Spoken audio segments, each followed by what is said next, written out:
কক্সবাজারে পাহাড় ধসে রোহিঙ্গা ক্যাম্পসহ বিভিন্ন স্থানে নিহত নারী ও শিশুসহ ১১ জনের দাফন শেষ হয়েছে। নতুন করে দুর্ঘটনা এড়াতে পাহাড়ের ঝুঁকিপূর্ণ এলাকায় বসবাসকারীদের নিরাপদ স্থানে সরে যাওয়ার নির্দেশ দিয়েছে জেলা প্রশাসন।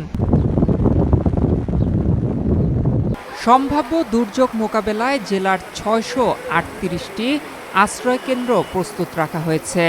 পাশাপাশি জরুরি ত্রাণ সহায়তা প্রস্তুত রাখতে সব উপজেলা নির্বাহী কর্মকর্তাদের নির্দেশ দেওয়া হয়েছে। রূপায়ণ lake castle, welcome to the land of peace. Rohingya camp ও আশেপাশের পাহাড়ি এলাকায় মাইকিং করে ঝুঁকিপূর্ণ বাসিন্দাদের নিরাপদ আশ্রয়ে যেতে অনুরোধ করেছে প্রশাসন।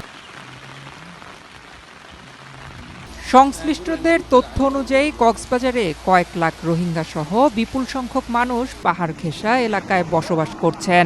তবে প্রশাসনের আহ্বানের পরও অনেককে এখনো আশ্রয়ন কেন্দ্রে যেতে দেখা যায়নি।